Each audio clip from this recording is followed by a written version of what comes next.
es el compañero, el profesor Marco Toala, compañero de ustedes, oriundo de nuestro hermano país Ecuador.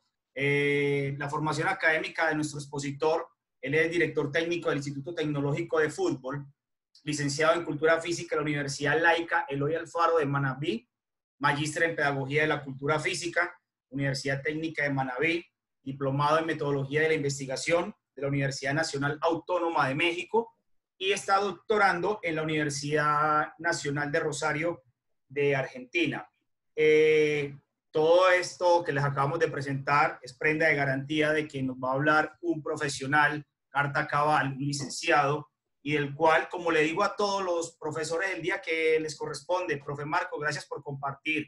Esto es lo más difícil que hay. La gente muchas veces que adquiere el conocimiento teme compartirlo, y esa es la vocación que tenemos nosotros como docentes, el compartir, el enseñar, el transmitir, el guiar. Entonces, profesor, bienvenido, muchísimas gracias. Somos todos oídos y vista para esta presentación. Aquí estamos.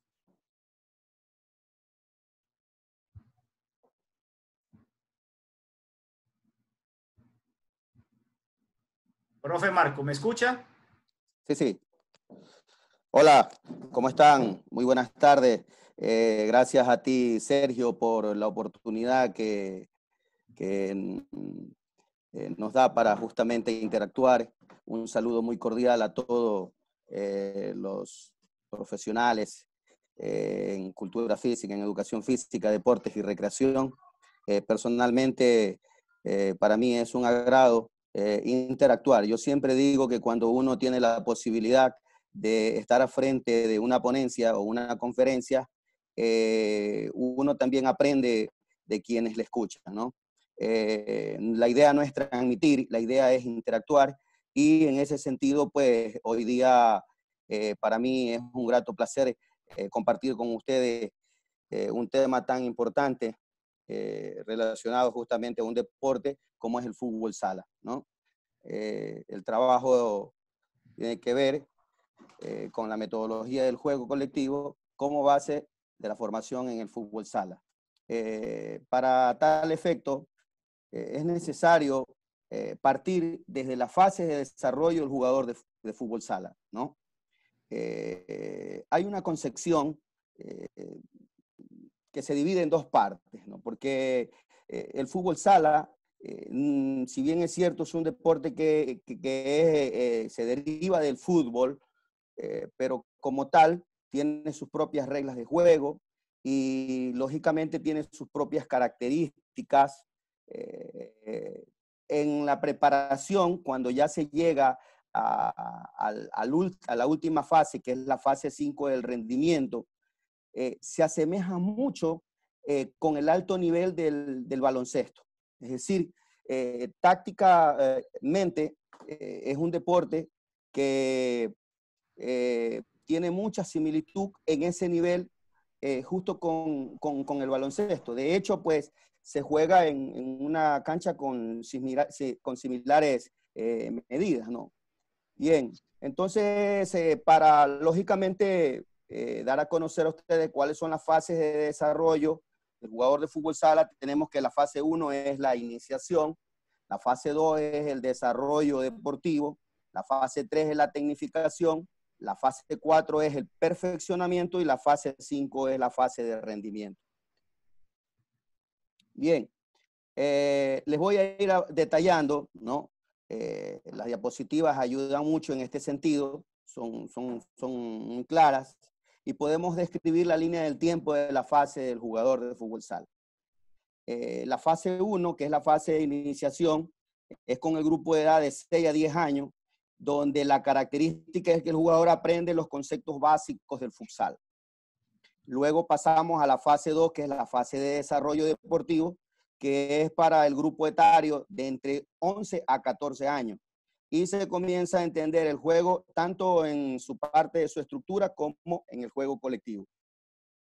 La fase 3 es la fase de tecnificación, que está direccionada al grupo etario entre los 15 y 16 años, Su característica es que se comienza a aplicar la tecnificación, el conocimiento adquirido y se aprende el juego grupal y colectivo. La fase 4, que es la fase de perfeccionamiento, es para un grupo etario entre los 17 y los 18 años. La característica de esta fase es que se mejora en todo lo aprendido de las fases anteriores para manejar acciones en un ambiente netamente competitivo. Y por último tenemos la última fase, que es la fase de rendimiento, y que está comprendida para jugadores de 19 años en adelante. Lógicamente ya para las categorías senior. Su característica es una etapa de plenitud de las capacidades de los jugadores. Se continúa el aprendizaje, pero su objetivo principal es el rendimiento de los jugadores. En esta fase tiene que ver mucho lo que es la competencia, ¿no? Del alto nivel. Torneos a nivel de interclubes, torneos a nivel de selecciones nacionales.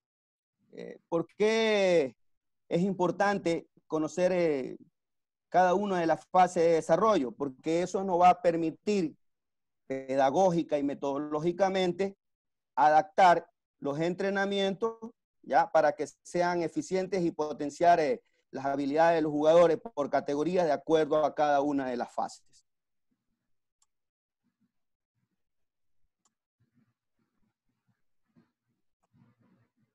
Bien, para hablar de la fase 1, que es la fase de iniciación. En nuestro país, muy concreto, en el Ecuador, la organización deportiva a nivel de competencia se llama CONFA, que es la Confederación, ¿ya?, de Fútbol Amateur. Y esta confederación tiene sus bases en la Federación Ecuatoriana de Fútbol. Y en nuestro país, lógicamente, el fútbol sala tiene un proceso de desarrollo que yo diría que de acuerdo a mi percepción, ha ido muy lento y se ha disparado muy rápido. Esto ha hecho, lógicamente, que no sea un deporte que tenga exactamente muchos adeptos, ¿no? Poco a poco, con la creación del torneo nacional, de la Liga Nacional de Fútbol Sala, donde están 16 equipos en la Serie A, esto ha ayudado mucho a que se vaya expandiendo este deporte por todo el país. En lo que concierne y lógicamente existe también la Serie B, ¿ya? Y lógicamente tiene la serie de ascenso. Están estructuradas muchas asociaciones provinciales que es las que se encargan de promover el desarrollo del fútbol sala con organización de torneos en las categorías formativas, ¿no? Y estos torneos vienen desarrollándose desde la categoría sub-7 de forma ascendente hasta la sub-17, porque, bueno, hay un torneo que se juega paralelo a la Serie A y a la Serie B, en su propia categoría, lógica, en su propia serie, que es el sub-20. Es muy interesante esto porque como deporte, ya en sus bases se está promoviendo y le da la posibilidad de la promoción del jugador para que de esta manera él cumpla todas las fases de desarrollo de la cual hablábamos anteriormente. Bien, cuando yo hablo de la fase de iniciación, y yo allí tengo que ser muy claro, porque he hecho un estudio que es parte de mi tesis doctoral, que tiene que ver un capítulo muy completo a lo que es el fútbol sala en el Ecuador. Y por eso yo me permito, modestia aparte, de decir que se disparó muy rápido, porque en el país realmente la mayoría de los entrenadores que trabajan con estos clubes, en el mismo hecho de no tener rentabilidad económica, lo que ha promovido es que en cierto modo, ex deportistas o personas que fungen de directivo, hagan las veces de entrenador. Y, lógicamente, se puede observar, dentro del estudio que yo hice, en un muestreo aleatorio, tomando en cuenta 3 subsedes, pude darme cuenta que la mayoría de los niños, sobre todo me centré mucho en la categoría sub-7, que es la primera categoría que se desarrolla en este torneo nacional de fútbol sala, lógicamente por zonas, por sedes, para clasificar a la fase nacional, pero pude darme cuenta que los niños, en la gran mayoría, tienen problemas con lo relacionado a la motricidad, ¿ya? Y entonces, lógicamente, ese es un trabajo que en gran parte lo tenemos los profesionales de educación física. Lastimosamente, el sistema educativo nacional no permite que, y más que no lo permita, no hay profesores especializados de educación física en el nivel inicial, que es donde se desarrolla la fase de iniciación. ¿Por qué? Porque allí se desarrollan los ámbitos de la motricidad. ¿Ya? Entonces, para el niño llegar, aquí en este cuadro es simplificado y podemos ver que para el niño llegar al ámbito de la iniciación deportiva tiene que pasar el ámbito funcional, el ámbito de la psicomotricidad, el ámbito del juego y la actividad ludomotriz, el ámbito de la expresión, y de allí aterriza en el ámbito de la iniciación deportiva. Por eso es muy importante, y he hecho una presentación específica de esto, porque si nosotros no desarrollamos estos ámbitos, va a ser muy complicado que el niño pueda despegar de esta fase de iniciación, ¿sí?, a la siguiente fase. ¿Y qué implica el ámbito funcional? Implica el desarrollo de los patrones básicos del movimiento. Es decir, aspectos biológicos, aspectos fisiológicos, factores ambientales, factores nutricionales. Si todos estos aspectos tienen que ver aquí. ¿Por qué? Porque aquí se desarrolla, ¿sí?, las capacidades condicionantes, ¿sí? Y lógicamente esas capacidades condicionantes luego son las que se transforman en capacidades determinantes. Entonces, podemos observar cómo es la resistencia, flexibilidad, la fuerza y la velocidad. ¿Ya? Y lógicamente, un aspecto que nosotros podemos notarlo en una determinante que es la coordinación, es que luego cuando nosotros empezamos a trabajar en la siguiente fase, vemos un niño que no tiene el desarrollo de la coordinación, que es descoordinado totalmente. Entonces, ¿cuál fue el problema? Que se saltó el proceso con ese deportista que tiene problemas de coordinación. Entonces, de allí podemos ir. Bueno, tenemos también el ámbito de la psicomotricidad. El ámbito de la psicomotricidad, pues, es un proceso que permite la estructuración del esquema corporal, ¿ya? Y desarrolla, lógicamente, la percepción del cuerpo, la percepción del entorno y las habilidades básico-motrices.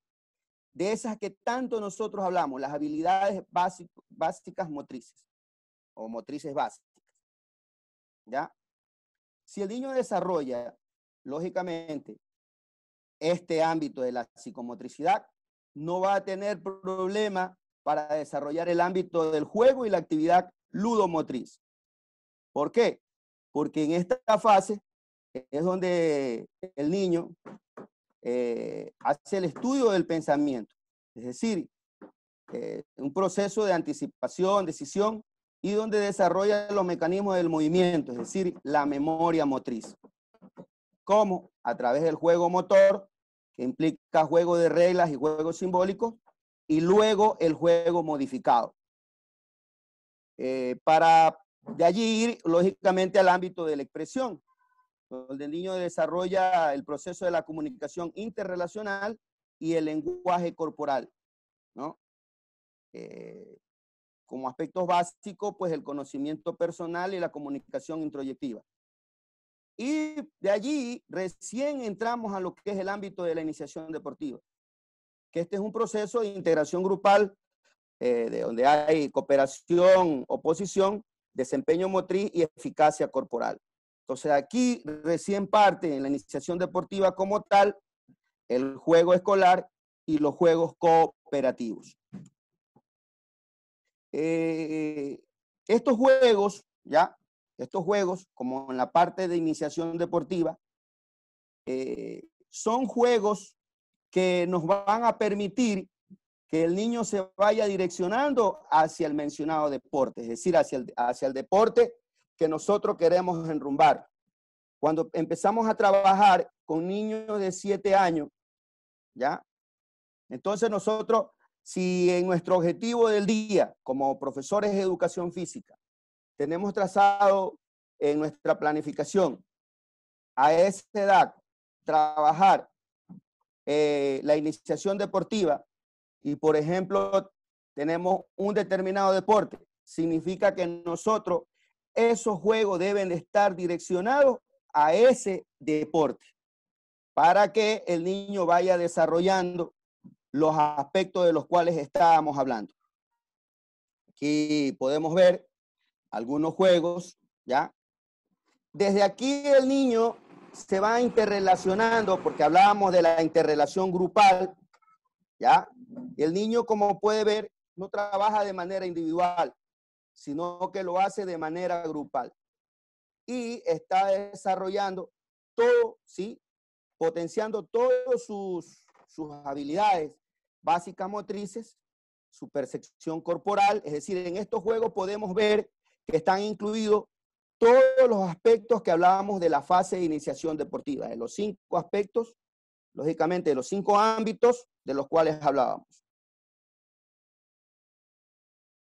Bien, una vez que el niño ha desarrollado esa fase de la iniciación deportiva, ahora vamos a hablar de la fase número 2, que es el desarrollo deportivo.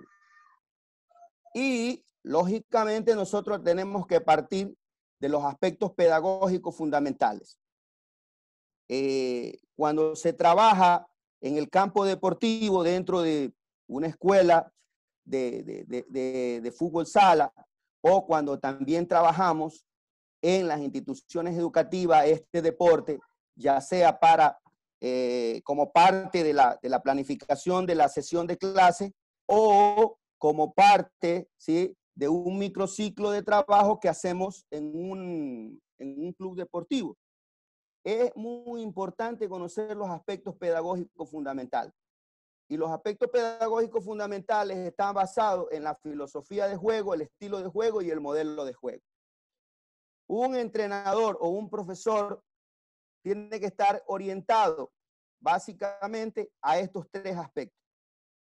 Y bueno, en la filosofía de juego tomamos en consideración la parte conceptual previa, es decir, las ideas preconcebidas del entrenador y el cuerpo técnico.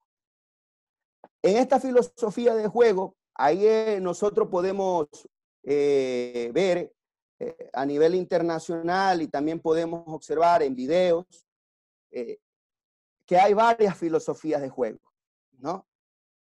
Muchos entrenadores, este trabajo lo podemos observar en los equipos de alta competencia, por ejemplo, la Liga Española de Fútbol Sala, es una liga muy competitiva, la Liga de Irán, el mismo país donde se va a desarrollar el próximo mundial, que es Lituania. Es decir, en Argentina hay una liga muy, pero muy fuerte, en Brasil. Entonces, estos entrenadores tienen una filosofía de juego, pero esta filosofía de juego tiene que ver justamente con el estilo de juego para llegar a aterrizar en el modelo de juego, es decir, en lo que nosotros queremos hacer de ese equipo que vamos a preparar.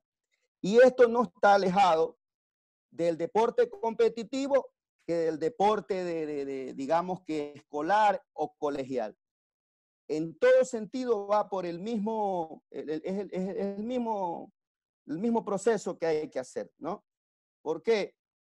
Porque lógicamente en el estilo de juego tiene que ver con las actitudes prácticas que están relacionadas a las características individuales. Es decir, que el estilo de juego parte de las características que nosotros tenemos de nuestros jugadores. Tenemos que hacer un barrido grande de nuestros jugadores. Es decir, no solamente es un grupo determinado. Si nosotros lo hacemos en una institución educativa, tenemos que observar los estudiantes que están relacionados en esa edad, porque muchas veces resulta que el niño, por problemas de orden psicológico, ¿ya? O actitudinal, él no se asocia con los otros niños a la hora, o los otros jóvenes que empiezan su etapa de la adolescencia, estamos hablando en esta fase a partir de los 11 años, y entonces ocurre que no se puede, por simple observación, mirar a cuáles son los jugadores que realmente tienen característica para llevarlo a la competencia colegial en este caso, ¿no?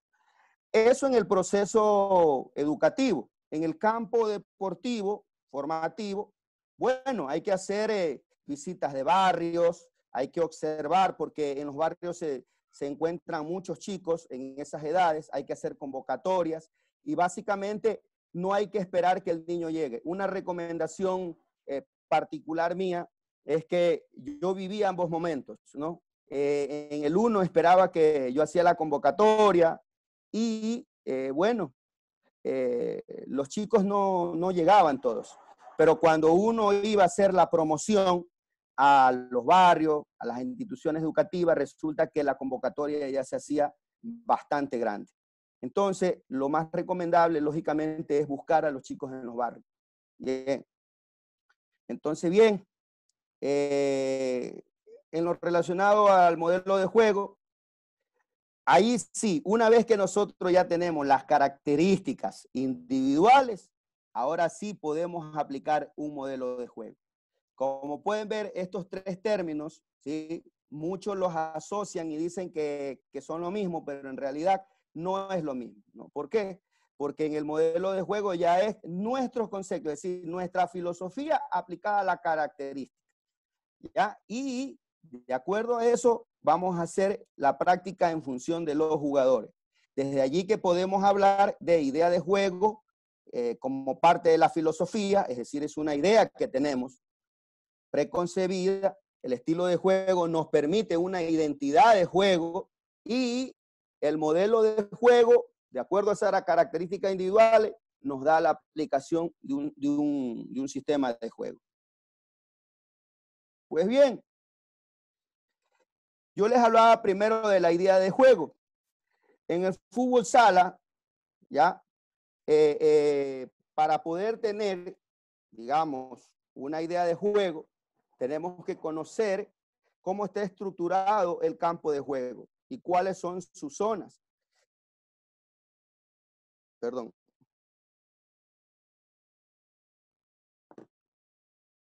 Bueno, tenemos tres zonas. Una zona defensiva, una zona de transición y una zona ofensiva. Es muy importante en nuestra idea de juego tener muy clara estas tres zonas.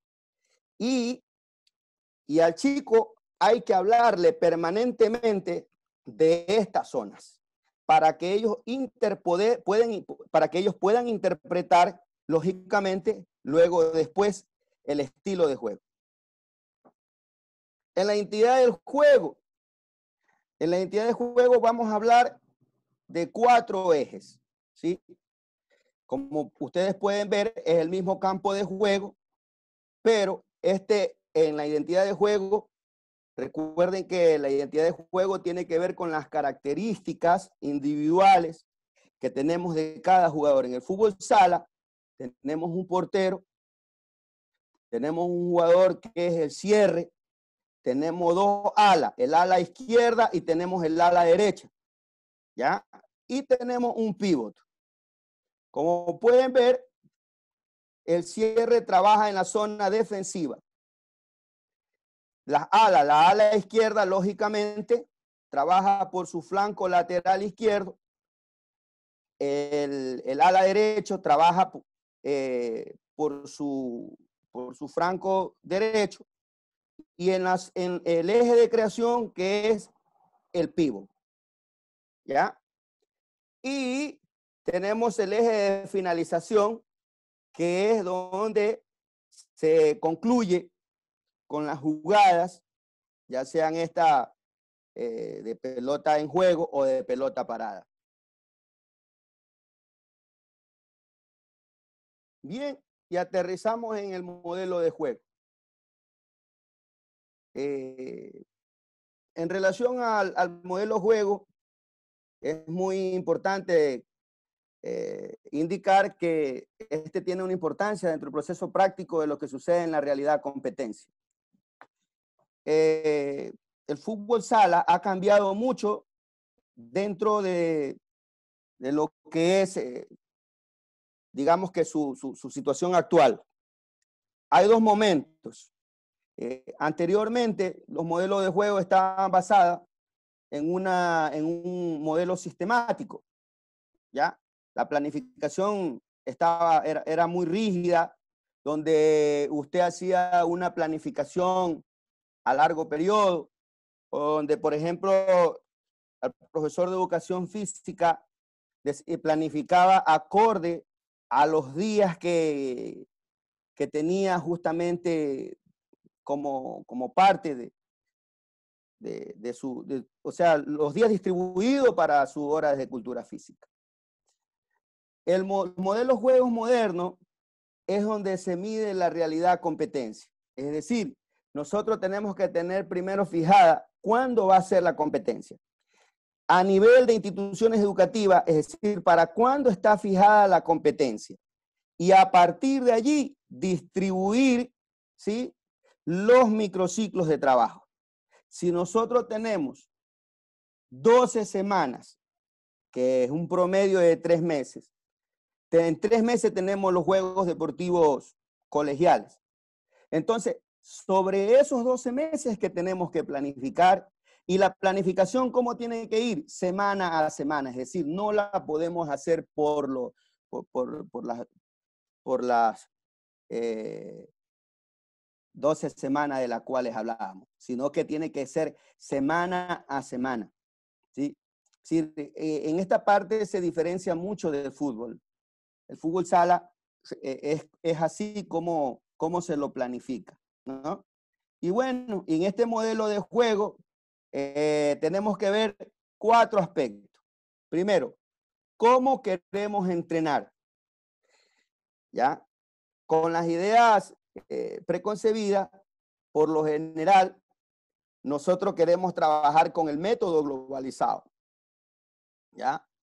El método globalizado es uno de los métodos actuales que se trabaja en muchos de los deportes con balón, ¿ya? Y en otros tipos de deportes, ¿ya? El método globalizado realmente es uno de los métodos que nos permite, porque está en interacción permanente. Es decir, por ejemplo, la fuerza no se lo va a trabajar directamente a un gimnasio, ¿ya? La velocidad no se la va a trabajar a una pista atlética, sino que todo el método globalizado implica que todo el trabajo de fuerza, resistencia, velocidad, va unido al trabajo, es decir, la parte física ligada a la parte técnica, ¿ya? Entonces, por lo general, ese es el método que nosotros queremos aplicar, es decir, cómo queremos entrenar. Pero la realidad es cómo entrenamos, ¿ya? Entonces, ¿qué pasa? Que nosotros tenemos que hacer adaptaciones de ese cómo queremos al cómo entrenamos. ¿Por qué? Porque ahí tenemos que ver muchas situaciones. Los recursos humanos, los recursos materiales. En los recursos humanos tenemos que ver las características que tenemos de nuestros jugadores. Tenemos que tener otros medios como, por ejemplo, la disponibilidad de cancha, la disponibilidad de implementos deportivos, y de acuerdo a eso, lógicamente podemos decir si es factible o no es factible aplicar el cómo queremos entrenar. Y luego, el tercer aspecto es cómo competimos. ¿Ya? De acuerdo a cómo entrenamos, nosotros vamos a establecer un sistema de juego en la competencia. Entonces, ¿qué significa? Que es exactamente que cómo se asimila el sistema de juego en la competencia. Y el cuarto factor es qué sucede realmente en el campo de juego. Y allí que tenemos que tener muy en cuenta cuáles son las acciones más repetidas. Es decir, hay que estar con apunte en mano, observando cuáles son las acciones que más se repiten. ¿Qué es muy importante? Muy importante en el fútbol sala es que si en la primera semana el chico tiene posibilidad de hacer un partido preparatorio, es fenomenal. Así sea que se lo puede preparar, siempre ir de menos a más. Es decir, si nosotros tenemos dos grupos, ok, convocamos a los dos grupos y de esa manera le estamos dando una competencia que para nosotros tiene un objetivo, pero que para el jugador sí se convierte en una verdadera competencia para él. Entonces, desde allí nosotros tenemos que ir, no tenemos que esperar llegar hasta la competencia, sino que tenemos que nosotros buscar la manera de cómo el chico vaya teniendo partidos de preparación. ¿Por qué? Porque solo así podemos ver exactamente lo que realmente sucede en el campo de juego, es decir, las acciones repetidas. Y en base a eso tenemos que programar la semana. Yo le hablé de que había que planificar semana a semana el microciclo de trabajo. De acuerdo a las edades, se va trabajando progresivamente. En estas categorías, por lo general, lo mínimo son 3 días a la semana, pero pudiendo llegar a los 5 días. Eso depende de los recursos, reitero, que haya, como por ejemplo la disponibilidad del campo de juego. Bien, cuando yo les hablaba del tema, cómo queremos entrenar y qué implica el método globalizado. El método globalizado implica en el fútbol sala dos aspectos, los fundamentos técnicos y los principios tácticos. Por un lado, tenemos en los fundamentos técnicos la conducción de balón, el pase, la recepción, el dribbling, el dominio de balón y la finalización. ¿Ya? Y por su lado, en los principios tácticos tenemos la rotación. El trabajo de rotación por zona. Yo les hablé que estaba distribuido en 3 zonas el campo de juego. ¿Ya? Entonces, en cada una de esas zonas tenemos que trabajar la rotación. La progresión, que tiene que ver con el juego de pasar de la zona ofensiva a la zona transitoria y de allí a la zona de finalización. Y la desmarcación, porque esto es un deporte que se trabaja mucha desmarcación. No se puede trabajar de manera estática. Entonces, todos estos principios tácticos de rotación, progresión y desmarcación tienen que ver con el desarrollo, digamos, de 3 capacidades elementales. Yo diría que hay una cuarta más que se puede trabajar en la iniciación deportiva, que es la fase anterior. ¿Y qué tiene que ver? Con la coordinación, la lateralidad, el espacio, el dominio del espacio temporal y el equilibrio. Esos 4 aspectos son fundamentales para que el chico, si lo trabajó en la fase de iniciación, va a trabajar muy bien en esta fase. Y bien, nos vamos a aterrizar a la metodología del trabajo. En cuanto a la metodología, en la metodología de trabajo, nosotros tenemos que tener 2 aspectos. Primero, considerar las fases del juego. El juego tiene 2 momentos. El momento de ataque y el momento de defensa.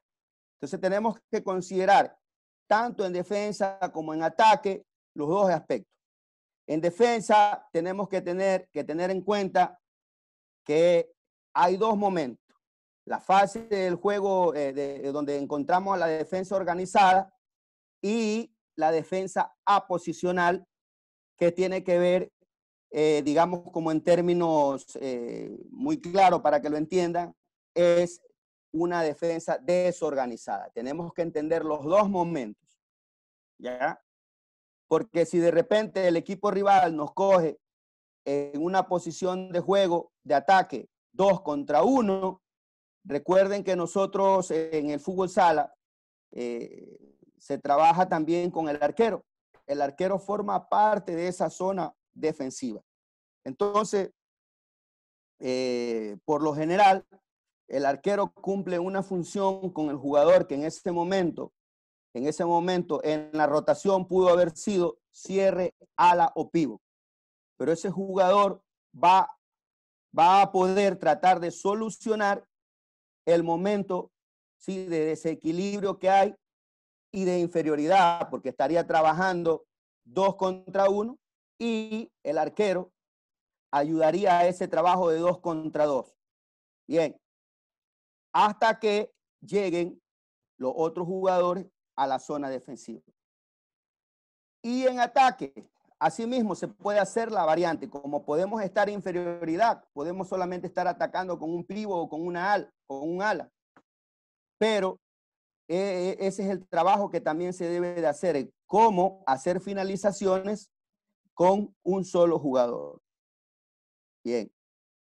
Y en el ataque también tenemos esos dos momentos. Tenemos el ataque organizado, que es, nosotros lo consideramos como el ataque organizado como tal, y tenemos también el ataque aposicional, que se diría como un ataque desorganizado. Cuando nosotros vamos al ataque y nos encontramos solamente con el ala o con el pívot que está frente a 2 o 3 jugadores, ese no es un ataque organizado, es un ataque desorganizado, ¿ya? Porque un ataque organizado implica la participación de 2, 3 o 4 jugadores, ¿ya? De acuerdo a esa fase del juego es que vamos a establecer la metodología de trabajo para obtener el objetivo del juego. Entonces, suceden 4 momentos, que son las acciones tácticas, los medios tácticos, los procedimientos tácticos y la táctica colectiva. Y entonces podemos ver que una acción táctica la podemos hacer con un solo jugador. Con un solo jugador podemos hacer una acción táctica. Por ejemplo, cuando estamos trabajando en un ataque organizado, si estamos trabajando con 3 jugadores, trabaja un ala, el pívot, y los 2 alas y el pívot, a la derecha, a la izquierda y el pívot. ¿Qué podemos hacer allí? Un trabajo que es muy bueno y de finalización. Es una triangulación donde uno de los jugadores hace pantalla. De esa manera el jugador puede trabajar flanco derecho, flanco izquierdo. Puede moverse él hasta lograr que uno de los jugadores, la que está haciendo pantalla, se abra hacia una de las bandas y pueda ayudar a que el pívot se mueva y haga una finalización. Entonces, como podemos observar, estos 4 procedimientos son necesarios en cuanto al desarrollo de un trabajo de juego, concretamente para aplicación de un sistema de juego. ¿Ya? Y en los medios tácticos, yo les hablaba allí, en el fútbol sala tenemos algunos medios tácticos, ¿no? Así como tenemos procedimientos tácticos. Entonces, uno de los medios más utilizados permanentemente, ¿sí? Permanentemente es el corte. El corte. Siempre se está cortando, ¿sí?, los alas hacia el pívot y el pívot hace cortes en diagonal. ¿Sí? Siempre estamos permanentemente haciendo ese trabajo. Ese trabajo debe de ser permanente. Eso es uno de los medios, unos procedimientos más necesarios que se lo hace porque el jugador está con balón y sin balón. Recordemos que el fútbol sala es un deporte donde, a diferencia del fútbol, que un jugador de fútbol puede estar los 90 minutos, el hecho de ser un espacio muy reducido, el fútbol sala, el jugador realmente en su máximo rendimiento, tenerlo 10 minutos es mucho realmente, dependiendo del partido, lógicamente, que vamos a trabajar. ¿Por qué? Porque es un deporte realmente de mucho esfuerzo en cuanto a lo que es la potencia. De acuerdo a eso, lógicamente el objetivo del juego y a estas acciones, medios, procedimientos y tácticas colectivas, podemos establecer un sistema de juego en dos momentos, en situaciones especiales y en estrategias. Las situaciones especiales son los momentos de los que yo le hablaba, que era un ataque o una defensa desorganizada, ¿ya? O aposicional. Y en cambio, en un momento de estrategia es el trabajo que nosotros podemos hacer diariamente para terminar finalizaciones, ¿ya? Es decir, rotación, corte, finalización, rotación, corte, finalización. Y ese es un trabajo estratégico. Y sin balón siempre hay que trabajar el trabajo de pelota parada, como nosotros le determinamos, donde se trabaja mucho, ¿sí?, lo que es el movimiento, digamos, posicional. Siempre, por lo general, en todas las pelotas paradas, uno de los jugadores del movimiento debe de llegar al segundo palo en relación del balón donde se esté ubicando. Siempre, es decir, al poste contrario, siempre debe llegar un jugador. Y no necesariamente para rematar, sino que ese jugador puede pivotear y los otros jugadores pueden terminar justamente la acción del juego. Bueno, realmente para mí es un gusto haber hecho esta presentación. Estoy a las órdenes de usted, Sergio.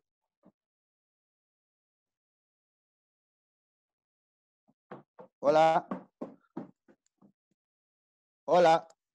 Sí, profe, lo estamos escuchando. Estoy ubicando aquí la pantalla para poder iniciar el conversatorio. Deme un segundo. Yo abro aquí el panel con la visual. Listo. Entonces, para todos los participantes, es el momento donde pueden abrir sus videos para que podamos conversar con el profesor Marcos sobre este importante tema que nos comparte el día de hoy. Seguimos con el mismo orden que hemos venido desarrollando las conferencias anteriormente, y es que a través del chat interno pueden ir solicitando participación, ir redactando sus preguntas para que de manera ordenada se les vaya concediendo el ingreso a la participación. Profe, un deporte de una característica muy física y de una característica de una rapidez mental en el total del tiempo de juego. A diferencia de otros deportes, llámese fútbol, llámese voleibol, que tiene acciones rápidas, explosivas, de desarrollo, de inteligencia, de solución, este no tiene ni un solo segundo donde la pausa pueda durar más de 3 acciones por deportista. O sea, la interacción es continua y es inmediata. ¿Cómo trabajar eso desde edades tempranas? Bueno, uno de los aspectos, yo hacía, si me da la razón, aquí un poco para atrás. Bueno, aquí yo hago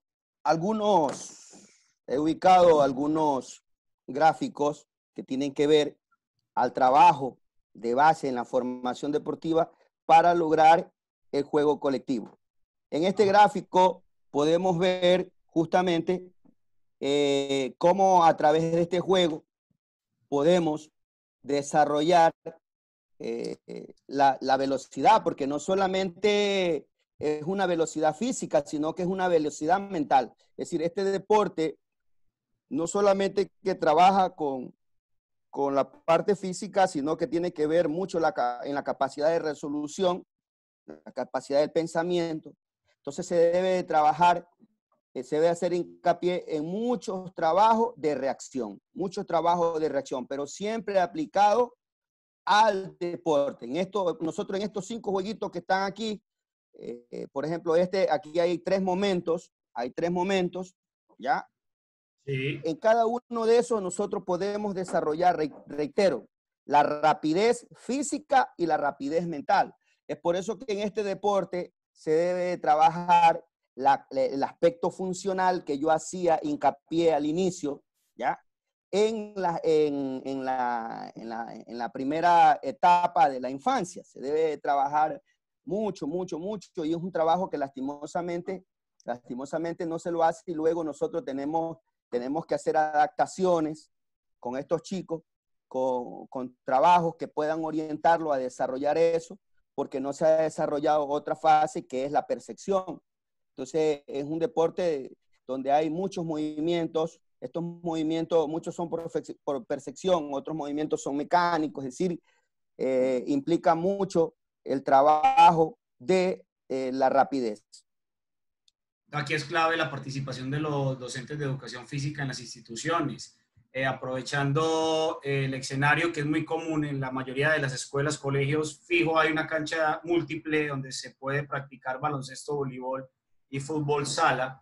Es integrar ese tipo de ejercicios que nos sirven como base para estos deportes de conjunto de menor cantidad de participantes.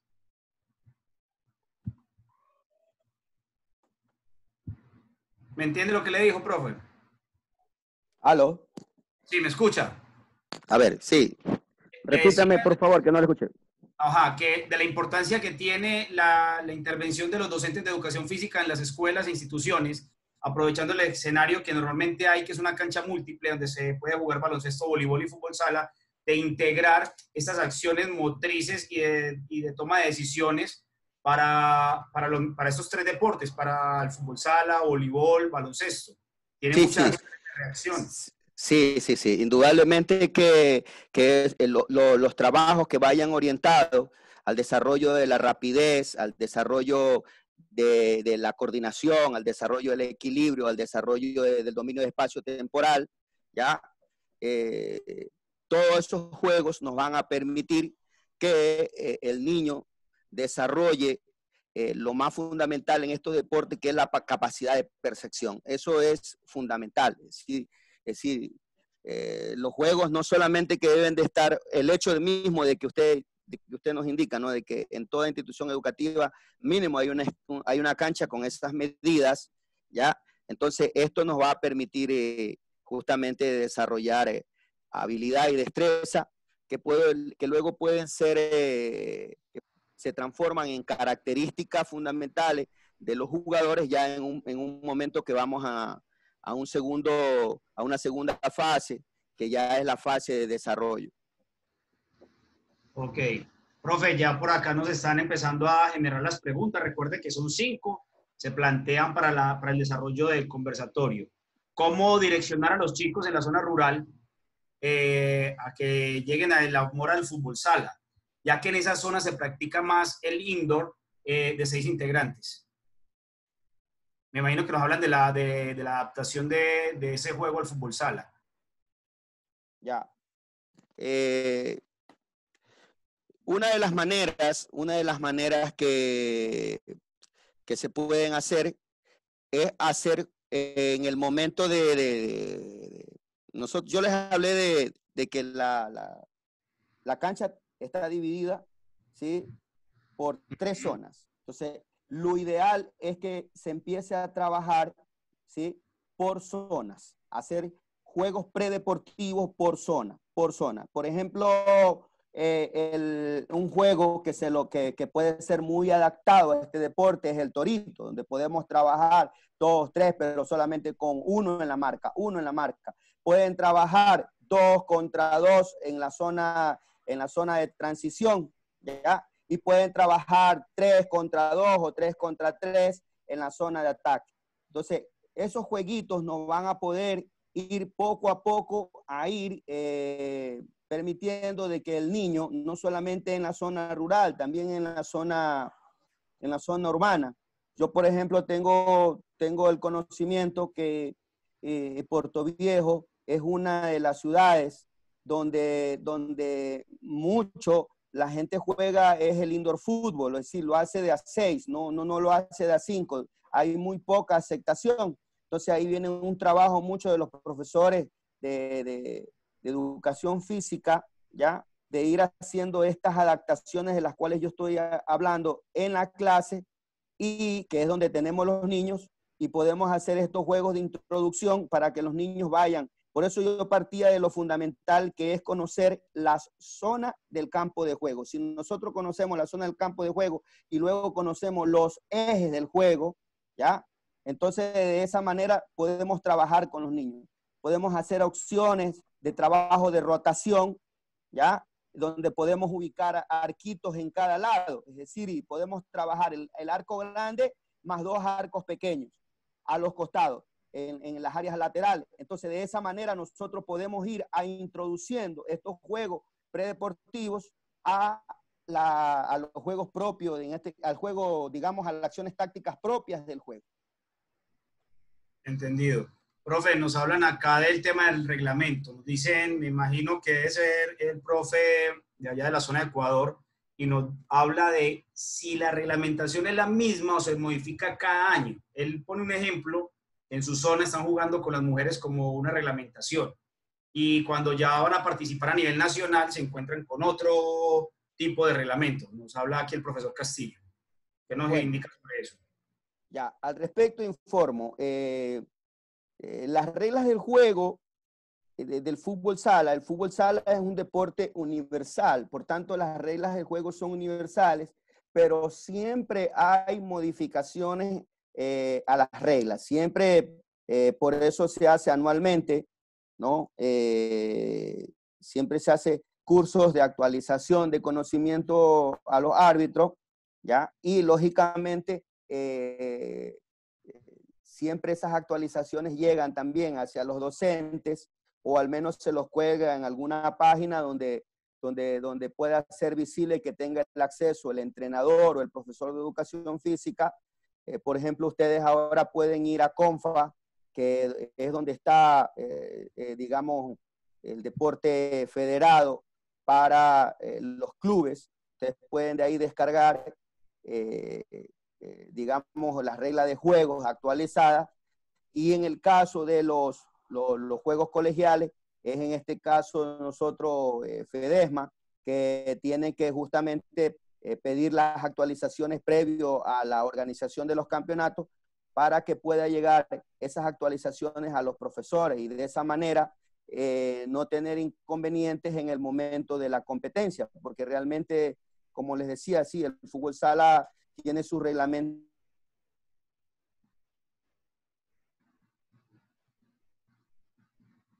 Se nos fue el audio un momento con el profe Marcos. Démosle un par de segundos a que retome. Lo veo en la pantalla, pero no lo escucho, profe, por si de pronto nos está escuchando.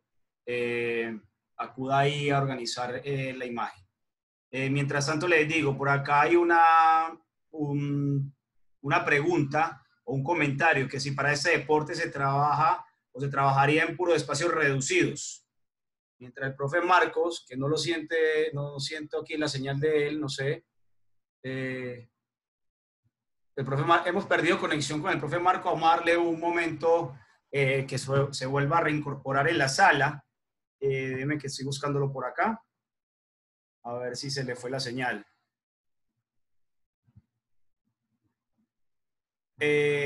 Profe Macías. Bueno, yo le doy respuesta desde la parte de preparación física al profe Macías. Para el fútbol sala, el trabajo en espacios reducidos tiene un porcentaje alto en cuanto al desarrollo físico, pero también puedes hacer trabajos físicos, técnicos, en espacios más amplios o en la misma dimensión con menos cantidad de participantes, donde la exigencia física valorativa es más amplia. Seguimos por aquí poniendo atención a ver si el profe Marco Volvi se reconecta. No lo encuentro por acá en este momento. Parece que perdimos conexión definitiva con el profesor Marco. De todas maneras, abrimos en este momento. ¿Marco se metió ahí otra vez? Profe Marco, no sé si ahí acabo de mover la pantalla, pero no sé si nos estará escuchando o no nos está escuchando el profe en este momento. Marco, aquí le estoy dando el audio ya, sí señor, un segundo. Ya lo vi por aquí abajo. Profe, ¿ahora sí me escucha? Sí, yo sí le escucho. Listo, no hay ningún problema. Ah, bueno, entonces estamos hablando del espacio reducido como base fundamental del trabajo. Yo di mi respuesta como preparador físico mientras restablecíamos la conexión con usted. El profe Castillo nos hablaba de ese tema. Entonces no sé qué respuesta nos tiene, profe. Sí, a ver, yo le hablaba de justamente de que los reglamentos sí están sujetos a cambios, pero que son los organismos los que son encargados justamente de recibir estas modificaciones, porque el fútbol sala es un deporte universal y a nivel mundial tiene sus asociaciones, sus confederaciones, ¿no? Se maneja mucho, por ejemplo, a nivel de Conmebol, a, eh, recién hubo un torneo de selecciones en Brasil que era clasificatorio para el Mundial de Lituania. Sí. Bueno, igual a nivel nacional es CONFA, el organismo que está encargado, la Confederación de Fútbol Amateur, y a nivel estudiantil es FEDESMA, lógicamente la que tiene que recibir el instructivo a nivel nacional de las federaciones deportivas estudiantiles para luego dar a conocer a los profesores. Sí hay modificaciones, lógicamente, a las reglas de juego.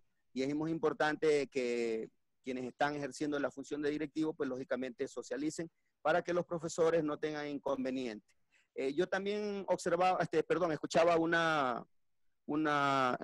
trabajo relacionado a, a las cargas físicas, parece que escuché, ¿no?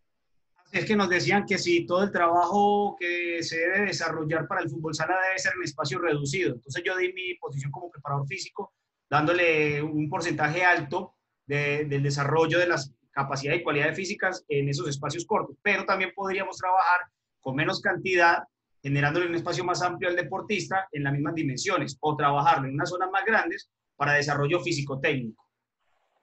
Bueno, en este deporte la característica es que se trabaja mucho, es decir, la carga de trabajo eh, tiene que ver mucho con el trabajo justamente de velocidad, de resistencia a la velocidad, de fuerza explosiva, pero en espacios reducidos, netamente en espacios reducidos. ¿Por qué? Porque yo hablaba que ahora el entrenamiento globalizado te permite tú estar en contacto, es decir, hacer la preparación física en contacto con el mismo medio donde compites, con los mismos implementos donde compites, y por ejemplo, a nivel de niños, en relación a la carga de trabajo debe estar relacionada con la fuerza, pero su propia fuerza corporal, es decir, no vamos a creer que vamos a hacer, que creemos que un deportista adulto en miniatura, no, con el niño hay que respetar mucho porque su proceso de desarrollo, más sin embargo, la fuerza ya va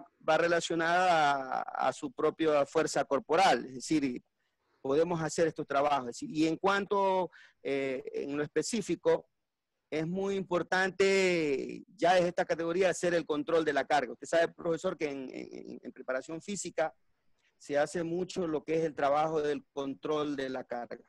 Sí, señor, tiene razón. Aquí tenemos una pregunta algo extensa, pero importante. Dice, como sabemos, esta modalidad de deporte es de gestos rápidos, dice el profesor Miguel Manrique. Entonces, ¿qué tan importante es la praxeología motriz? Que es el aprendizaje de dicho deporte mediante el juego con aspectos cognitivos, o más bien para el desarrollo y aprendizaje del futsal debe ser más estricto o práctico en el entrenamiento. Yo les hablaba hace poco de la velocidad gestual y de la percepción. Eso tiene que ver mucho con la respuesta a la que se está haciendo, ¿no?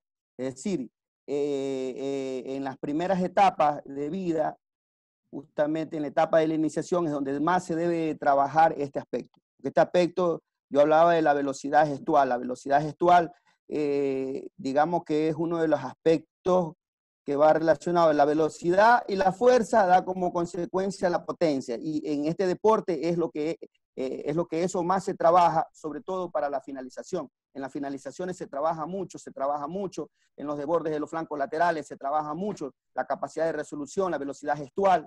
Entonces, por ejemplo, el pívot tiene que tener un trabajo de dominio de percepción y de velocidad gestual, pero muy rápida, muy buena para que él él pueda, ¿sí?, en esa zona de transición, llevar al equipo a la zona de resolución y, lógicamente, hacer las definiciones. O sea, se trabaja mucho estos dos aspectos de la velocidad gestual y la capacidad de percepción. Entendido. ¿Cuál es el criterio para trabajar en cancha sintética con niños de 7 años de edad y no en cancha de cemento? Ya. Bueno, hay muchos criterios de muchos autores que se viene trabajando, que qué beneficio hay del trabajo de cancha, que el trabajo del césped sintético, en qué afecta.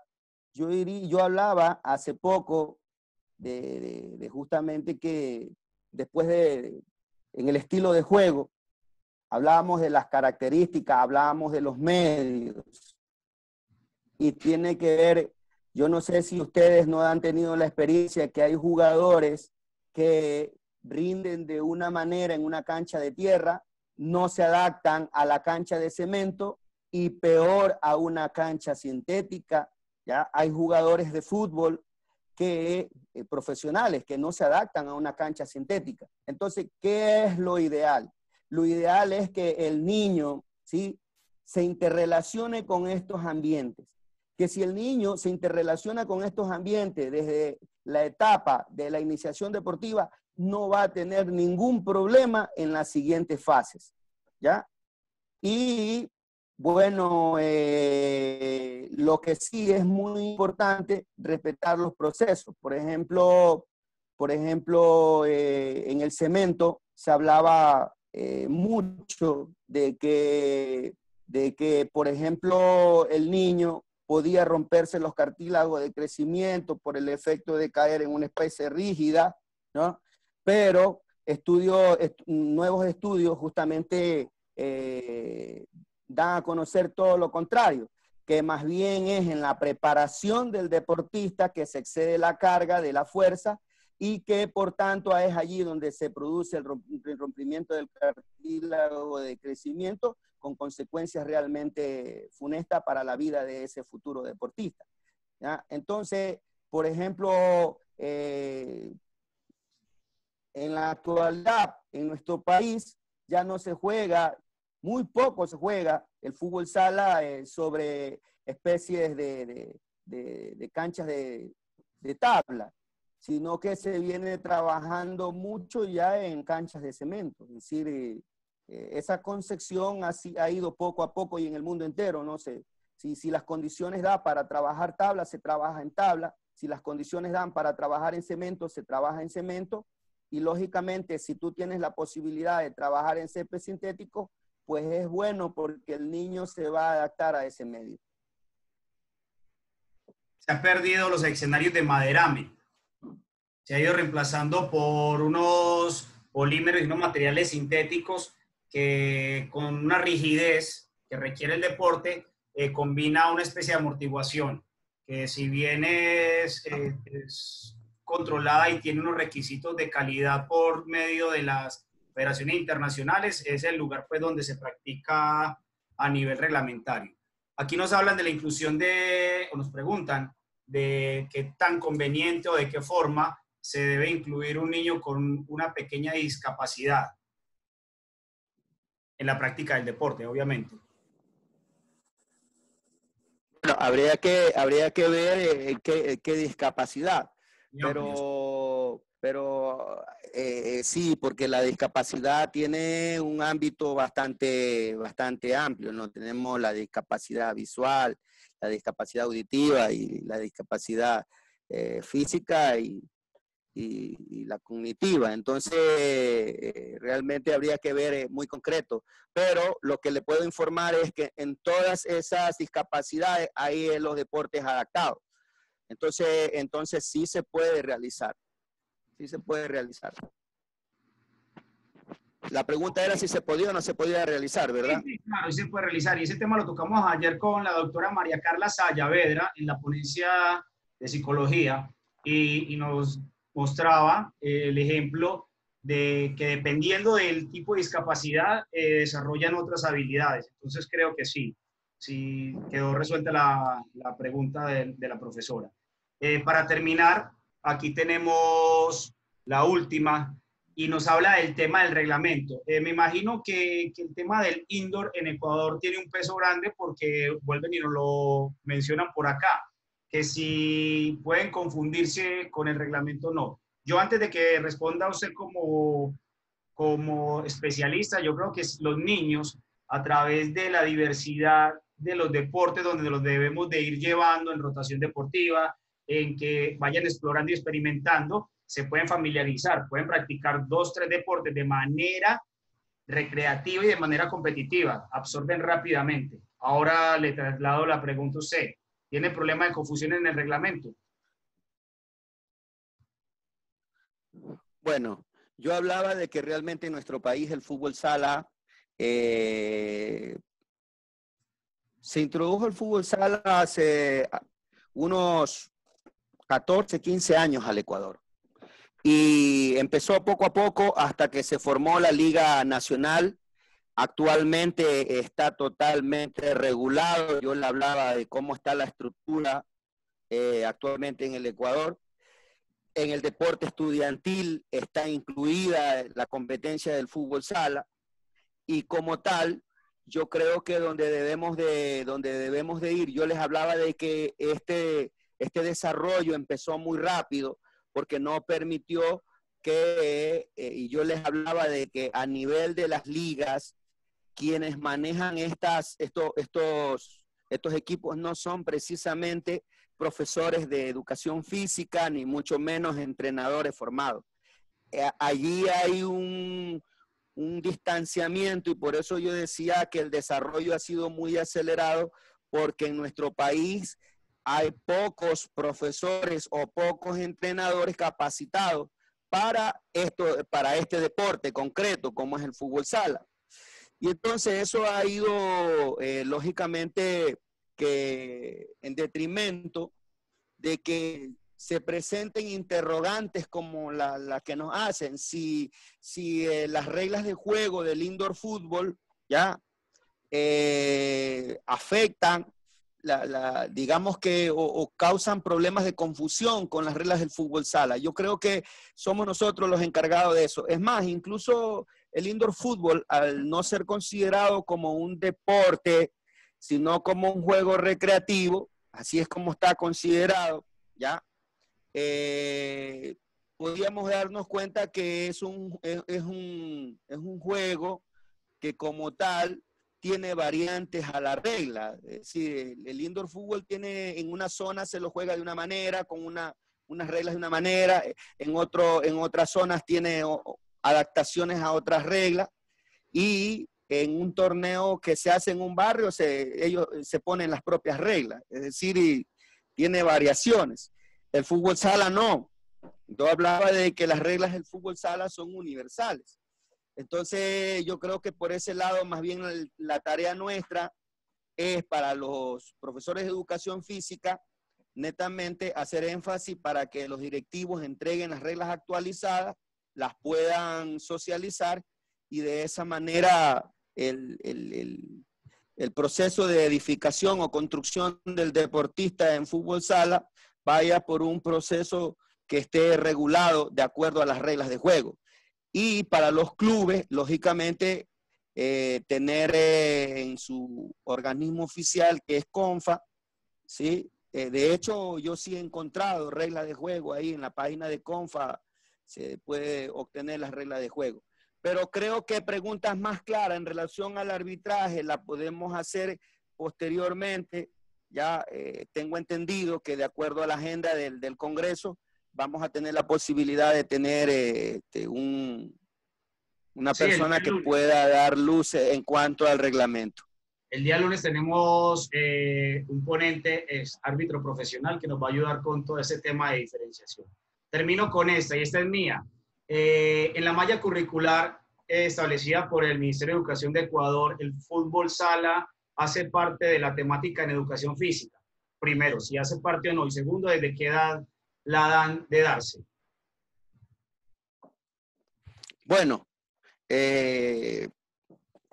hasta cuando yo hice, porque yo he tenido dentro de mi experiencia la formación docente a nivel de educación inicial, educación, lo que ahora le llamamos educación general básica, antes era la escuela, lógicamente, el bachillerato y la docencia universitaria, no estaba estructurado como tal el fútbol sala, no estaba como estructurado.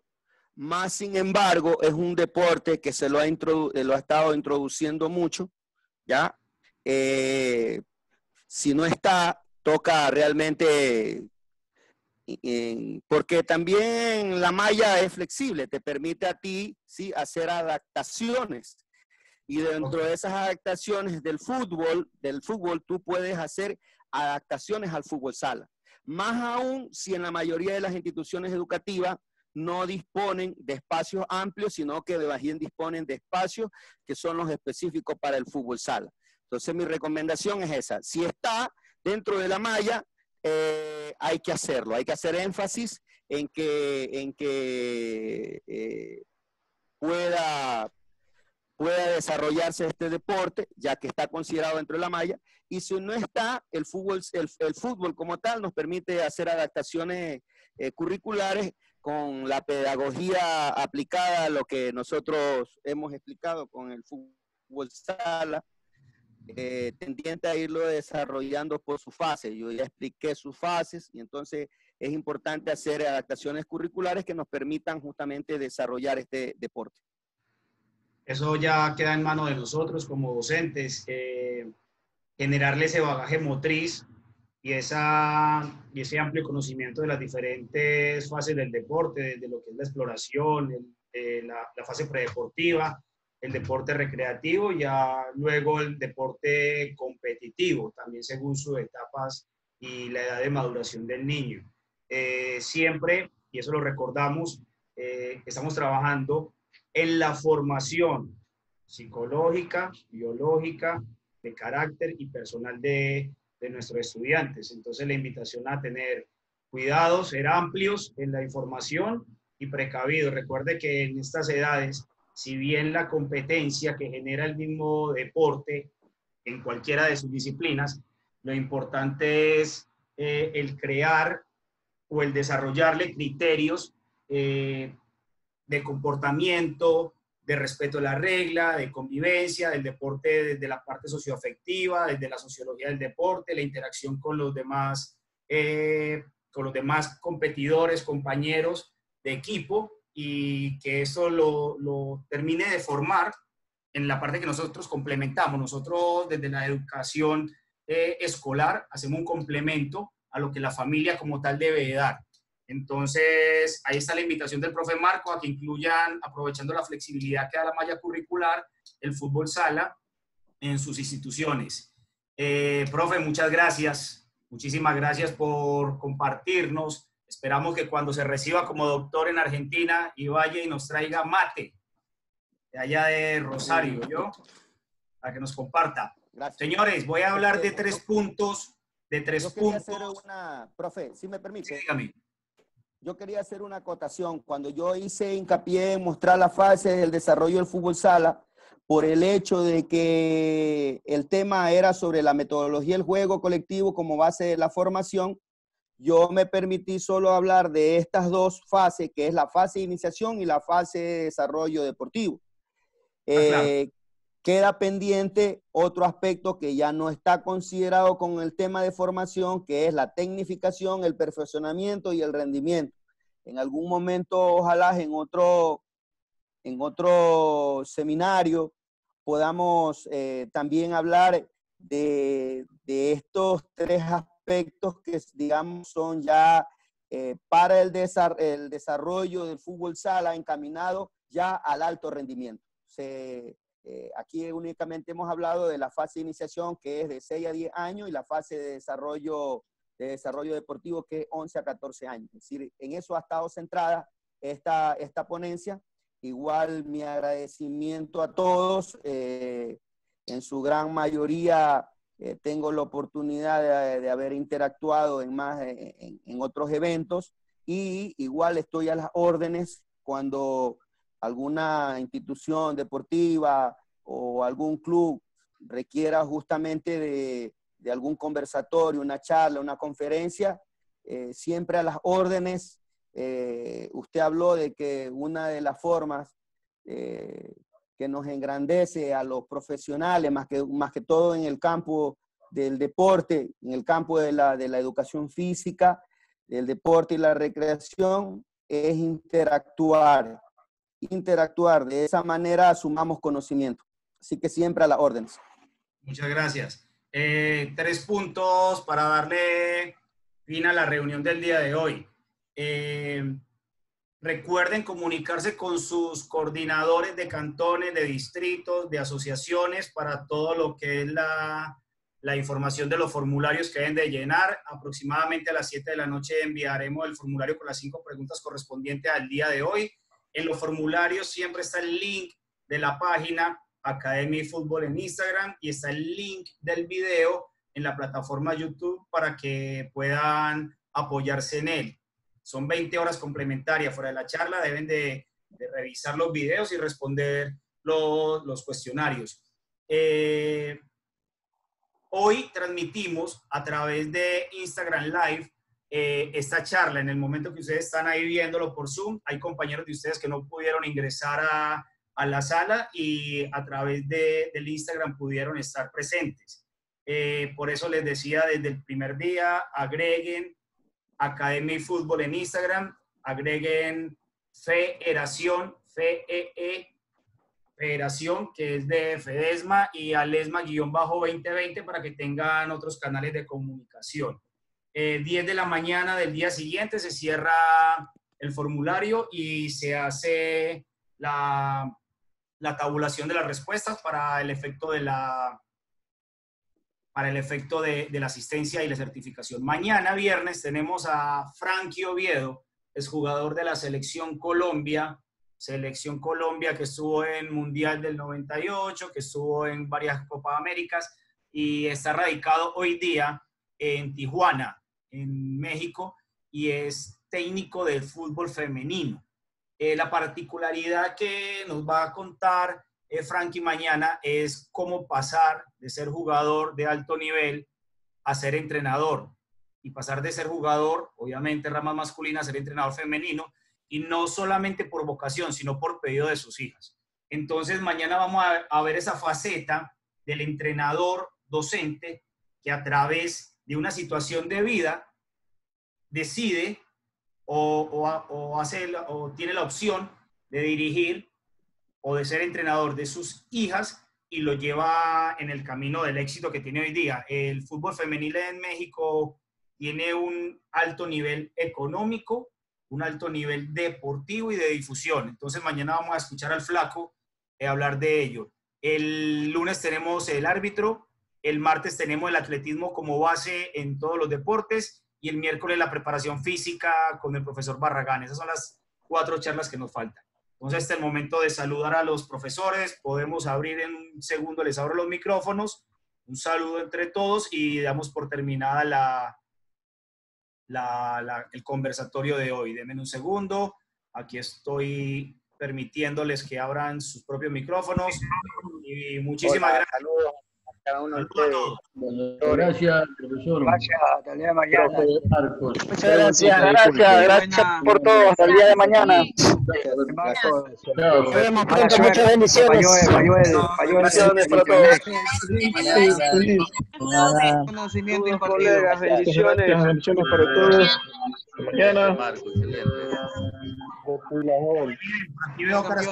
Muchas gracias. Mañana para seguir enriqueciéndonos de cada Gracias, proceso. nos estamos viendo mañana. Hasta mañana, muchas gracias. Génesis, Edison, Rodolfo. Gracias, profesor Sergio. Les saluda el profesor José Reina y gracias a todos. Siempre, de primera hoy en la sala. Edison, saludo, hermano. Licenciado para el licenciado Natán Fejó, de parte de John Alcibar. Profe Luis Delgado, que lo veo por acá. Manuel, siempre con nosotros. La profesora Giovanna. Leonardo, siempre también. Cordial saludo. Génesis está desde la 1 de la tarde buscando un puesto. Ya. Yo la vi ahí en Un la sala. saludo, Sergio. Un saludo, Sergio, para usted y para todos los compañeros que Ya están estamos todos en la hoy sala. día buscando Y en puestos. especial para Marco Tuala. Marco Tuala, un saludo. Gracias por compartir sus conocimientos. Saludos para Ángel Lavellán de parte de John Mariscal. Un saludo, Génesis, un saludo a la profesora Gemma. Muchas gracias, ese saludo, muchas gracias. Profesora Kiki. Hasta mañana, muchas gracias. Profe Nixon, Rodolfo Viene Chávez. el reglamento de sala ahora. A todos, chévere. ¿Qué más, Nixon? ¿Cómo te va? Te saluda Ángela Villán. Un saludo de Juan Macías para Henry Delgado.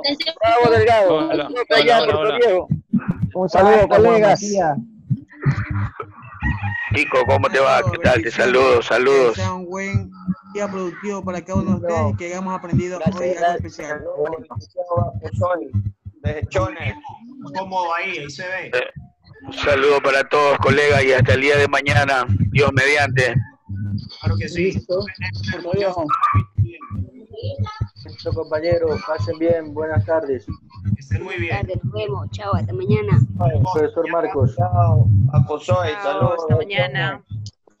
Gracias, Johnny Reina. Eibner Muñoz, un saludo. Te estoy viendo. Chao, hasta mañana. Hasta Hasta mañana.